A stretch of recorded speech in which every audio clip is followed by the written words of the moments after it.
young people's understanding of sex and gender is so much more sophisticated than our sex education gives them credit for.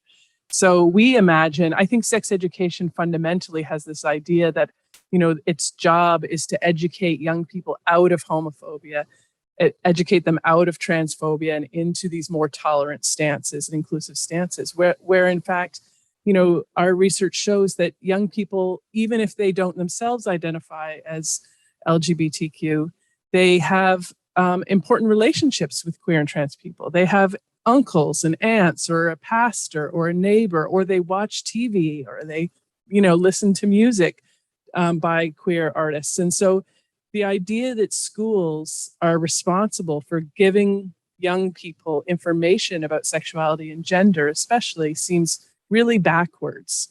What would it mean for sex education to start thinking about young people as themselves experts and to meet them on that terrain instead? I think this would be one way to rethink the function of sex education as less about educating people into particular sexualities and genders and orientations, and more that there's a different kind of conversation that could happen in schools. Because school, as you said in your earlier comments, Jessica, schools are not the place where young people are having their most important conversations about sexuality and gender.